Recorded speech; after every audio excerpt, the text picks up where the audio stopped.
You are watching the True Word Television, spreading the true word of salvation.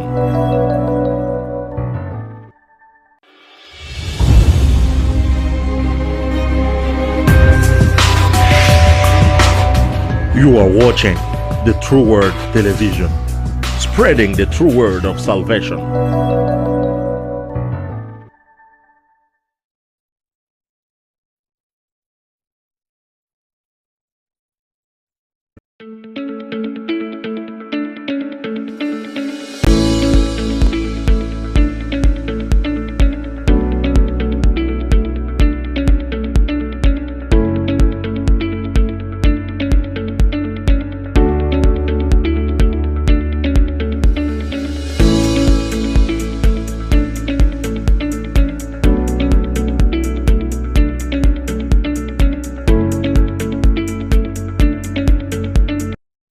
Good afternoon, Hon Mla Jon Reyes. It's a pleasure for us to be here with you as the True Word Television, and upon the exciting announcements that are coming out. But before we jump on the main agenda here, I just wanted to back up the bus a little bit and get to know we are just coming out of the pandemic. Yeah. Hopefully, we are hoping to not have anything hit Manitoba again. How easy or hard was it for you to function during this period of time? It was difficult. It was difficult, I believe, for all governments, all jurisdictions in our province, and I think even in the world, you would see in the news, the struggles. Governments want to be proactive, not reactive. And this is something that we haven't dealt with. This is a once in 100-year pandemic. So, yeah, I can say, we've had to adjust, obviously. At the time when the pandemic started, for me, I'm the MLA for Waverley, and so I reached out to my constituents locally. I then, last summer, in July 15th, I became the Minister for Economic Development and Jobs. So, having a small business background and having owned a store, 2 stores, I empathized with a lot of the business owners, reached out to them as a local MLA, and as the minister, reached out to a lot of the business stakeholders in the province, the local chambers of commerce, business organizations, and that was, there had to be a lot of communication between that group and passing on the messages that we got from public health. Yeah. And then I became the Minister for Advanced Education, Skills and Integration, the portfolio that I'm in now. And mid-January is when I got shuffled into this position. And then before that, we had no idea that there was going to be this situation in Ukraine. So I've been very, very busy in this portfolio, but I'm here to serve. I'm here to do the best that I can under the leadership of Premier Heather Stephenson. Oh, definitely. Let's jump on that new leadership in place.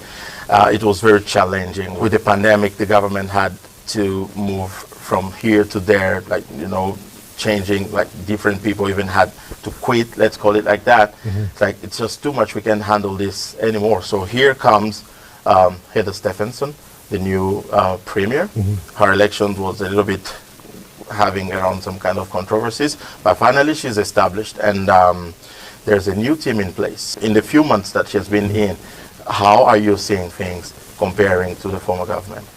Well, I think the main thing, what's always been is the reason why I got into this position is engaging and listening to the grassroots. The way you're going to make changes is what the Premier said during the leadership campaign. We are not going to know the issues. We will not be able to improve and enhance services if we don't sit down with our stakeholders. And what I mean by that is, listening to our local constituents, listening to ethnic groups, listening to business organizations, listening to the nonprofit organizations. And that's how we're going to ultimately improve this province and improve the lives of Manitobans, by sitting down, listening, and then putting that into action. Wonderful. Let's get very much to the main agenda now here. This morning, you are making this exciting announcement about the Folkrorama. Before I jump a little bit on the budget that has been released towards your ministry. Tell us about the Folkrorama. What is it all about? What's the concept? So, Folkrorama, the announcement today, actually I did it on behalf of Sport, Culture, and Heritage Minister, my good friend, the Honorable Minister Andrew Smith, Yeah. who was feeling under the weather today, even though the weather is actually beautiful outside. So Yeah. I hope my colleague gets well really quick. But we made an announcement today because for the pandemic, it's been 2 years since Folkrorama has not been operational, not been able to entertain and show the great festival that we have towards the public, and I'm talking from a local standpoint and international standpoint. So today we were excited to announce $400,000 towards Folkrorama because they have struggled obviously the last 2 years without being operational. Yes, they had virtual events.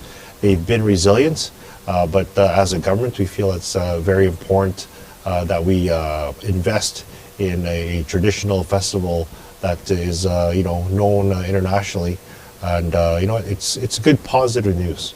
I mean, I'm sure Jerome, you're excited. I'm excited to see these performances, festivals, and as I said jokingly, MLAs during that time, we usually tend to gain 10 pounds during that 2-week period because of the great food that they serve. Oh yeah, But I gotta watch what I eat. definitely. If somebody is just hearing this word for the first time, Folklorama, what is the concept? What can they understand behind that? Well, Folkrorama is like I guess the way you describe it, it's a miniature tour around the world. They have pavilions set up in different locations of the city. Pavilions in terms of the country. There's a lot of immigrants that come to Manitoba, obviously, for years and years. Folkrorama started with, I guess, you had grandparents and parents that actually were those performers. Now their children or grandchildren are their performers. So obviously, I'm very proud to represent a diverse constituency of Waverley, but Manitoba is very diverse. So you'll have pavilions from India, from the Ukraine, from Japan. Unfortunately, I mean, there are some pavilions that are not going to be in this year because it's all about preparation, performing because of the pandemic. But you know what? This injection of funds will hopefully get them back on their feet so that we can enjoy the entertainment that we are used to in the summertime. This is wonderful. I just want to address something. I don't know if you are aware of this or if you've been observant about this. Sometimes it always feels like, because personally I'm an African Canadian, but sometimes it feels like some of the African communities feel not involved into such events. Now that, okay, COVID is passed behind our backs and, okay, we have to get going.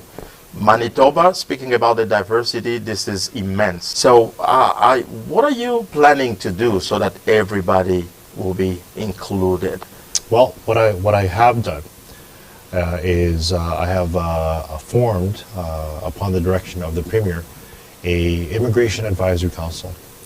Because, communities need a seat at the table to make these decisions to better the lives of Manitobans, and in this case, newcomers that immigrate to our wonderful province, the home of hope, Manitoba.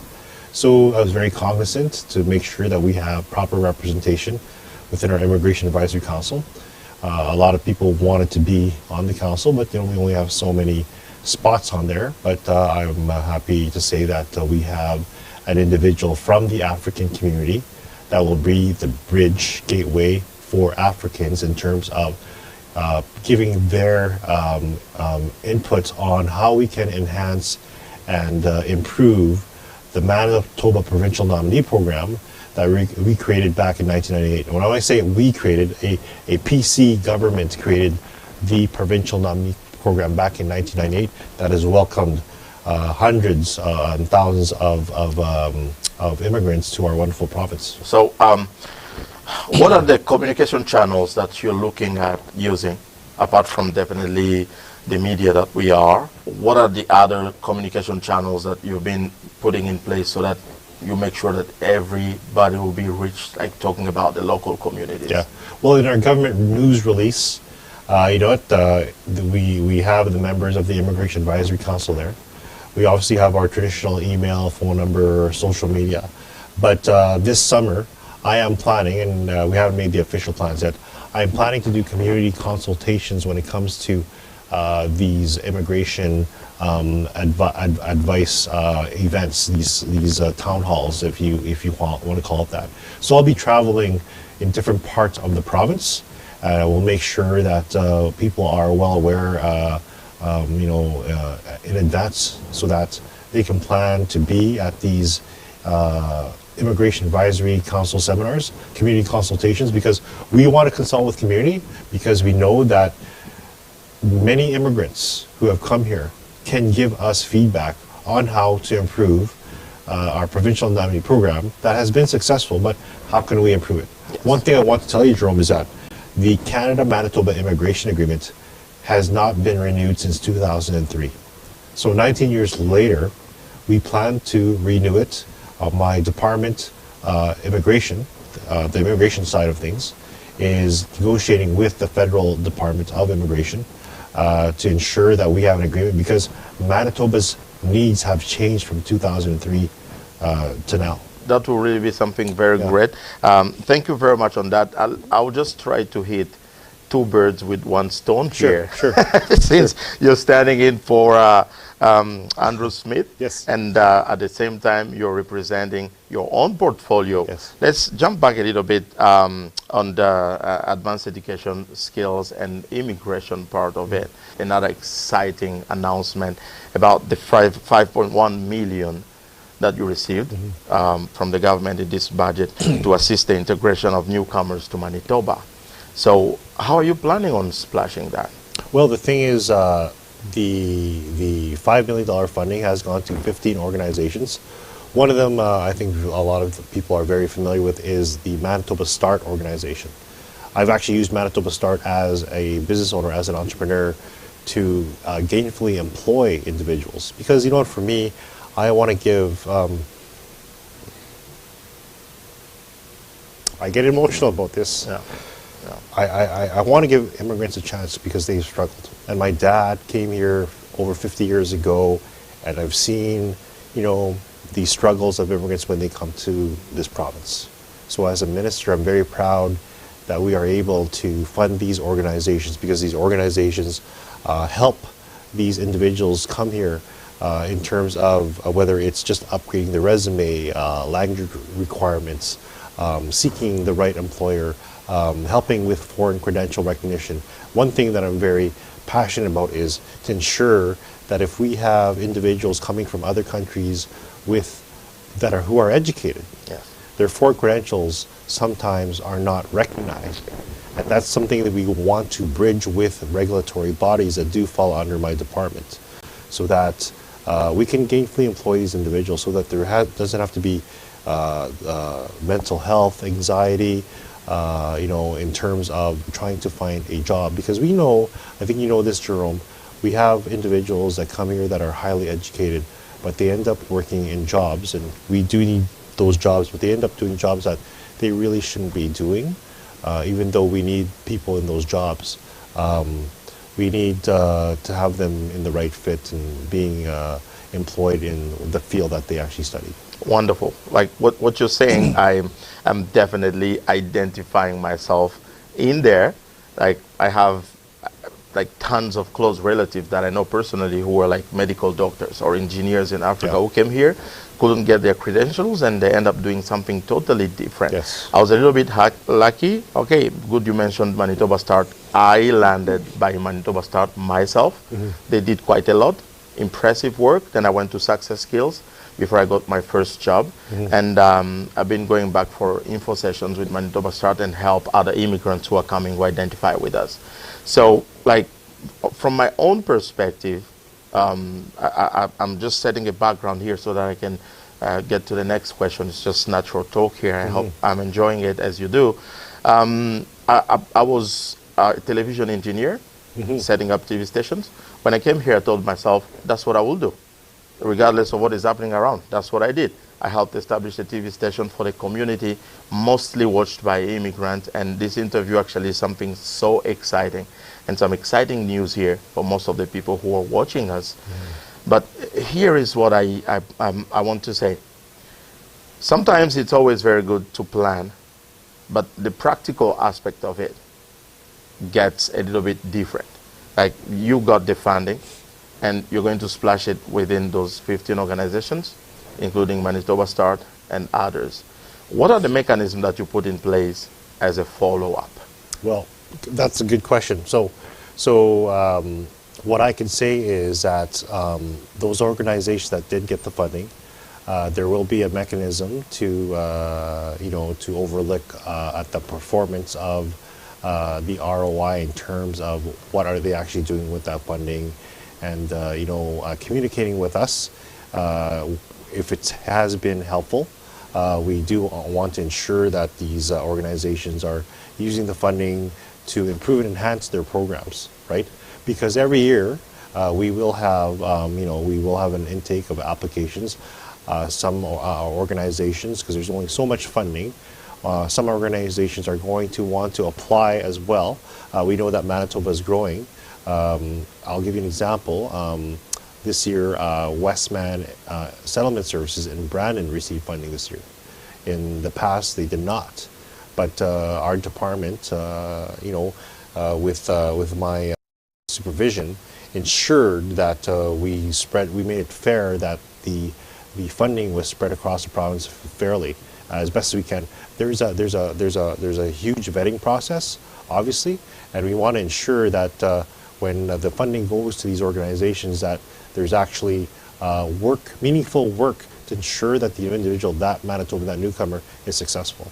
Thank you very much. I'll just have like two more questions before we can sum it up here. Okay. One will be doing with the immigration, then we'll sum it up with the Folklorama. Okay. So we have a lot of people that we reach out to and carry on interviews with, and there's a resentment that, again, this is under your portfolio.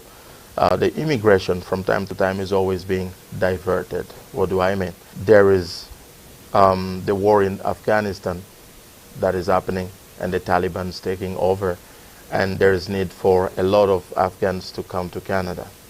And all of a sudden it feels like that becomes a big priority versus maybe some other families that are dreaming to have their relatives join them here. It's like there are a lot of delays.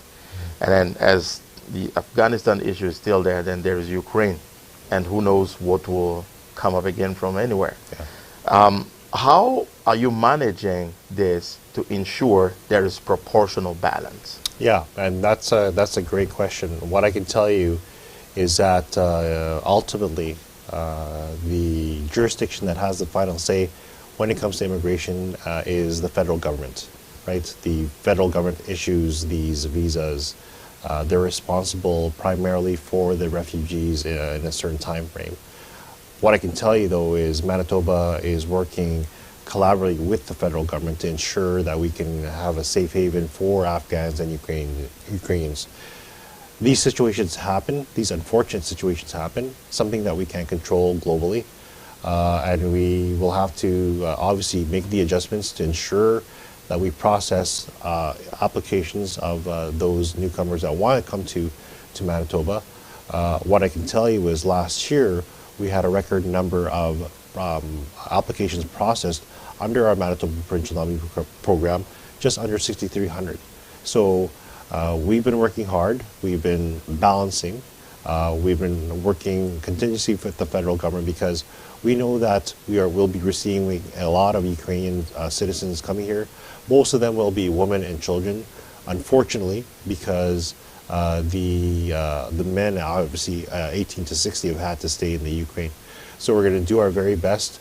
We have a Ukrainian refugee task force ready to accept these refugees.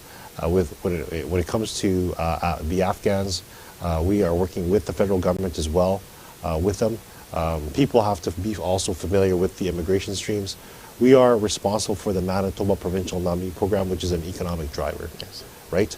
There are these family reunification programs, these student visas, and there's all these multiple streams under the federal government. So this is something that we're educating the public, because some people tend to get confused on the responsibilities of the province and the federal streams. But this is why I'm going to be out there, continue to educate people in terms of immigration, because at the end of the day, immigration is a crucial enabler to our economy, as our economy recovers and grows. and we're going to need people here. Definitely. Thank you very much. Folklorama, just to sum it up in a brief sentence, what should the province expect? You know what the province is going to expect? You know, it's going to be positive vibes, fun. I don't know if I can do it in one sentence because I'm so excited about Folkrorama. I believe at the end of July to August, I'm excited. I think all the MLAs are excited. Minister Smith has been working very hard with these cultural groups, and as a province, as a government, as Manitobans, we should be excited about this miniature festival. Well, I don't even want to use the word miniature. It's a major thing in Manitoba, and we want to welcome the world here in our backyard. Thank you so much, Honorable Jon Reyes. It has been a Thanks, great Jerome. pleasure Okay. to have you on the True Word Television. Thank you very much. You're welcome.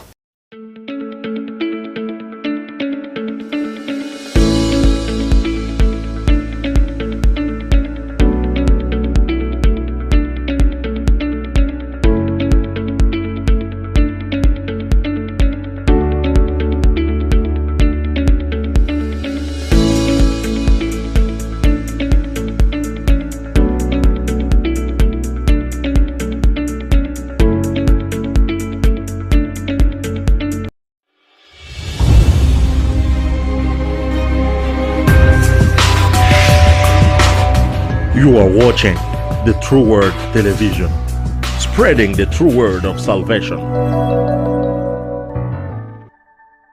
For God so loved the world that he gave his one and only Son, that whoever believes in him shall not perish, but have eternal life.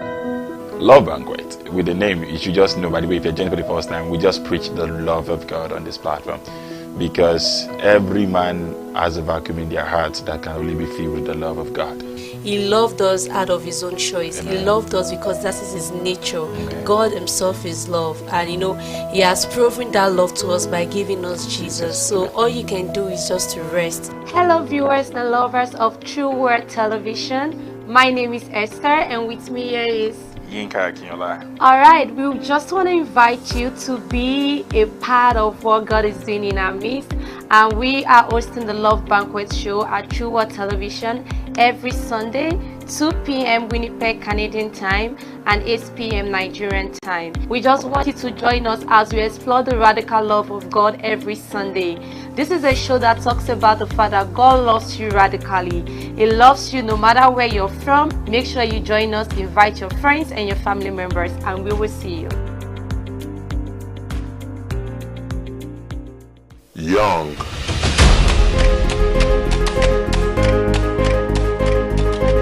strong, resistant, resilient, persistent, ready, gathering for a cause,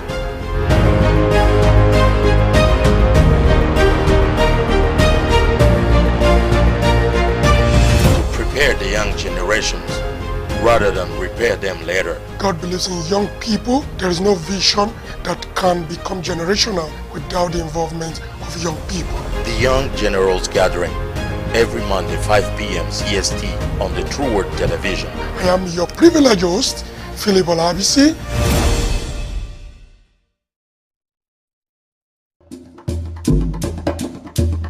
Chaque lundi sur le True Word TV, nous parlons culture. Nous disons merci vraiment de savoir déjà que vous êtes connectés sur votre chaîne True Word TV. Nous sommes dans notre émission Le Cercle Culturel.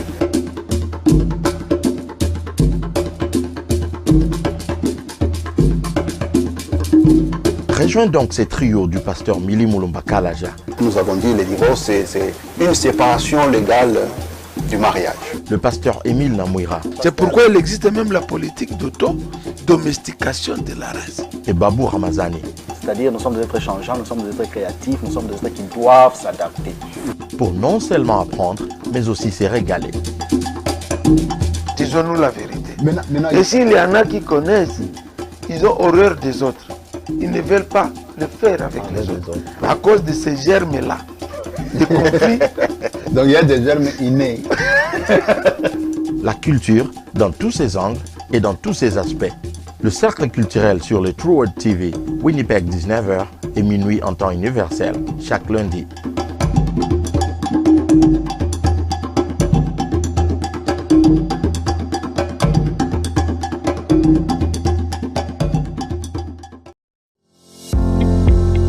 When it is Tuesday on the True World Television, it is time to explore the True Wellness Connections. Welcome again to the True Wellness Connection. My name is Claudine Salomo. Today is Tuesday. Especially on Tuesdays like this, we talk about a lot of topics. Join Mrs. Claudine Salomo. I am not saying you should not love yourself for who you are, but you should want to do something even better.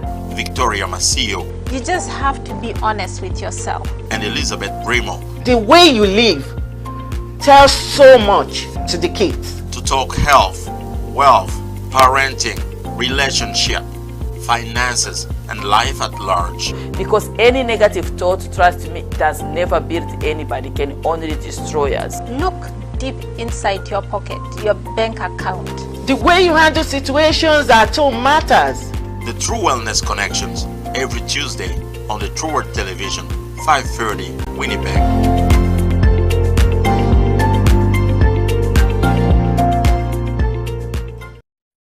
Tafuta rafiki mwenye atakuhimizi kutembea mzuri ndani ya maisha kiroho. Unapofungula meno, sema milango hizi mimi nafungula, ukakutana milango haina mubaraka wala entere ya Mungu, fungula milango kwa entere ya Mungu. Mungu alikuwa anasema mtoto wangu ule pale iko nafanya hivi tu kwa entere yangu.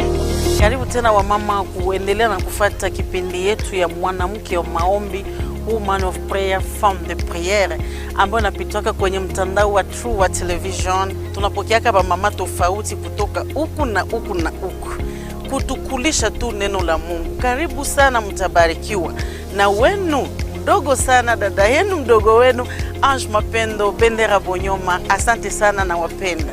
Kipindi mke wa maombi pamoja na mama Ange Bendera Bonyoma kila Alhamisi wala Thursday saa 1:30 jioni kwenye mtandao wa True World Television Canada.